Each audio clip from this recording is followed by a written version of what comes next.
में जब बातें फैली तो एक नाम जो सभी की जुबान पर होता था वो था कमला। गांव के लोग उसे लालची शहद वाली के नाम से भी जानते थे।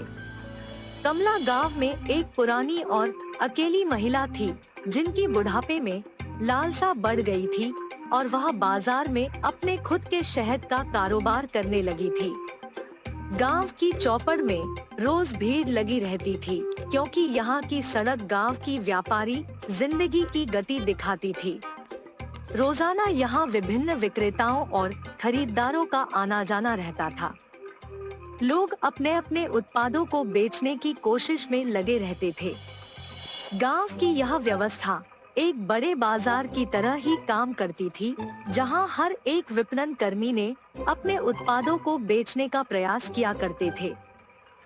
कमला बाजार में अपनी खुद की शहद की दुकान लगाने लगी।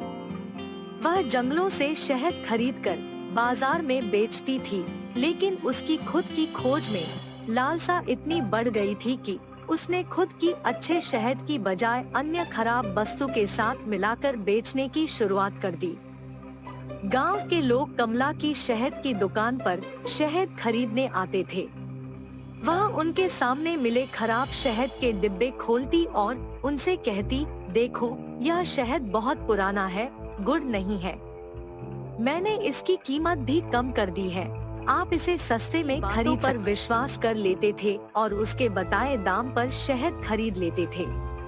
कमला बहुत होशियार थी, उसे किसी के बारे में गलत जानकारी देने में कोई दिक्कत महसूस नहीं होती थी, क्योंकि उसे तो सिर्फ अपने फायदे की चिंता रहती थी।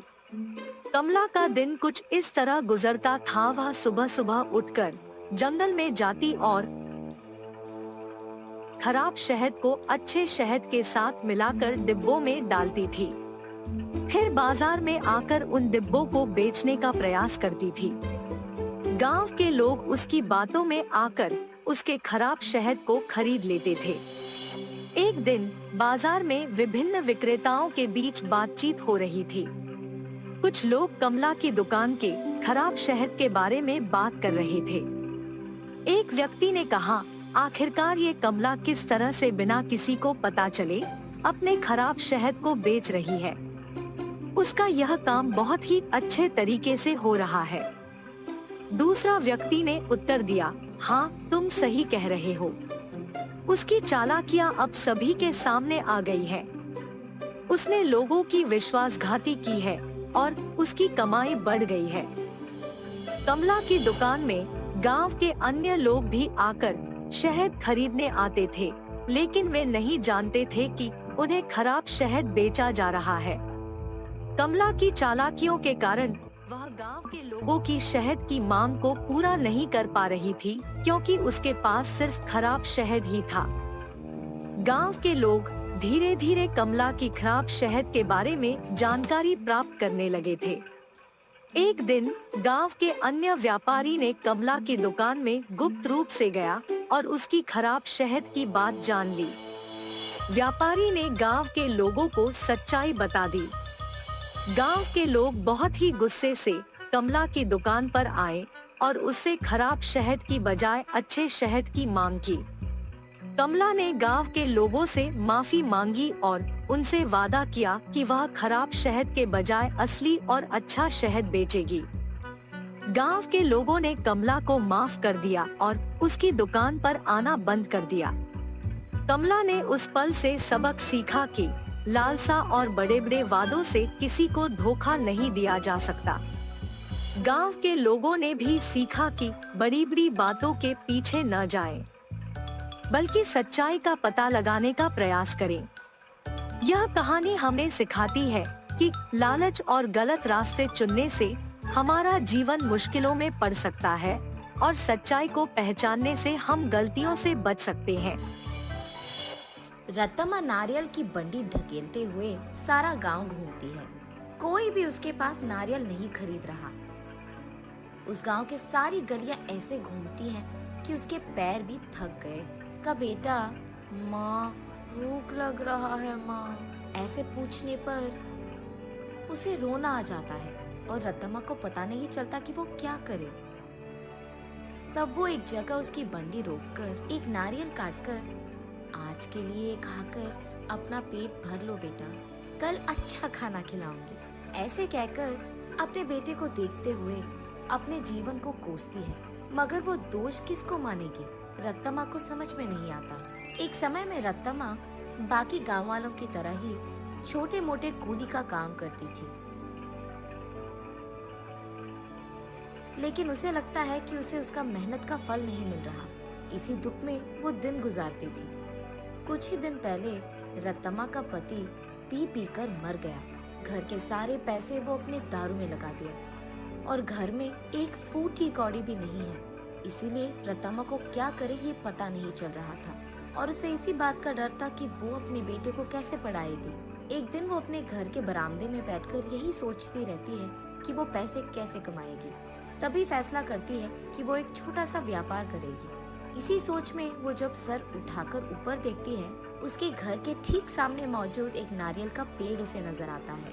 तब वो फैसला करती है कि वो नारियल बेचेगी। उसके फैसले के अनुसार ही वो अगले दिन उस गांव के जंक्शन के बीच में नारियल का एक छोटा सा बंडी लगाती है। लेकिन तब तक उसी जंक्शन पे दो और ऐसे व्यापारी थे जो नारियल बेच रहे थे। उन दोनों की वजह से रत्तम्मा का व्यापार ठीक से नहीं चलता है। इसी कारण 2-3 दिनों से रत्तम्मा की बंडी से सिर्फ 2 या 3 नारियल ही बिके थे, बाकी सारे वैसे के वैसे ही रह गए।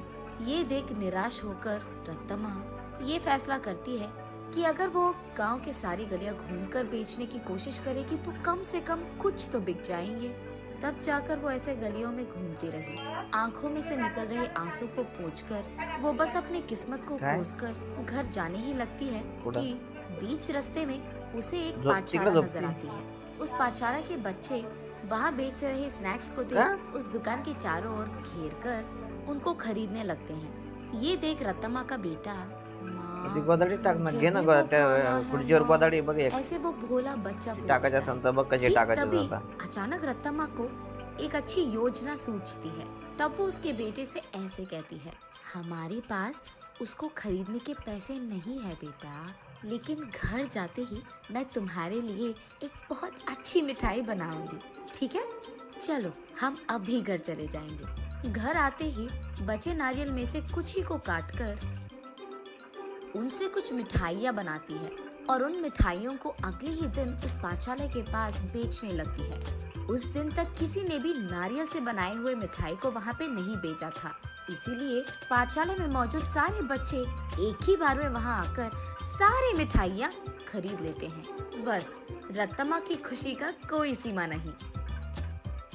घर जाते ही वो नारियलों से दूसरी तरह की मिठाई बनकर अगले ही दिन वहाँ आकर उसे बेचती है। पिछले दिन की तरह ही बच्चे वहाँ आकर सारी मिठाइयों को खरीद लेते हैं,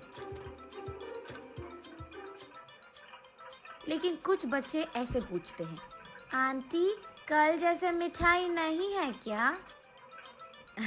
कल लेके आऊंगा बेटा।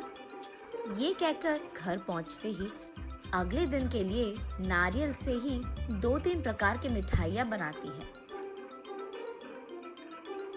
तीसरे दिन भी सारी मिठाइयाँ बिक जाती है। तब वहाँ मौजूद बाकी व्यापारी ये देख रत्तम्मा के पास आकर ऐसे कहते हैं, अम्मा कुछ मिठाइयाँ हमको भी बेचो, वो हमारे दुकान में बेचेंगे हम तुम्हें दुगना पैसे देंगे इनके लिए, ऐसे कहते हैं। ये सुनकर रत्तम्मा इस बार ज्यादा मात्रा में मिठाइयों को बनाकर अगले दिन वहाँ के व्यापारियों को बेचती है दुगने गुना में। बचे सारे पाठशाला के बच्चों को हमेशा की तरह बेचती है। ये देख बच्चे सारे वापस रत्तम्मा के पास ही मिठाइयाँ खरीदते हैं। ये देख बाकी व्यापारी रत्तम्मा से ऐसे कहते हैं, तुम अगर ऐसे ही हमारे बगल में दुकान लगाकर वही मिठाइयाँ कम दाम में बेचोगे तो हमारा धंधा कैसे चलेगा मैम? अगर तुम्हें बेचना है तो हमारे ही दाम पे बेचना होगा। तब रत्तम्मा, लेकिन बच्चे इतने दाम पे कैसे खरीदेंगे? उस सब से हमारा कोई लेना देना नहीं। अगर यहाँ धंधा करना है तो हमारी सुनो, वरना यहाँ से निकल जाओ, ऐसे कहते हैं। ये सुनकर रत्तम्मा उसके घर पहुंचकर बहुत सोचने लग जाती है। अगले दिन वो उस पाठशाला के पास एक बड़ा सा मिठाई का दुकान ही खोल देती है। उसमें सिर्फ नारियल से बनाए हुए मिठाइयाँ ही बेचती है। अब रतम्मा को किसी से कोई लड़ाई करने की जरूरत नहीं पड़ेगी। दूसरी तरफ रतम्मा की तरह नारियल से मिठाई बनाकर बेचने वाला उस गांव में और कोई नहीं था। अब इस कारण रतम्मा के मिठाई का दुकान सिर्फ बच्चे ही नहीं बल्कि सारा गांव जाता था। कुछ ही दिनों में रतम्मा अमीर बन जाती है और उसी पाठशाला में वो अपने बेटे को पढ़ाती भी है। ऐसे प्यार से वो उस नारियल के पेड़ को हर रोज पूछकर पानी डालती थी।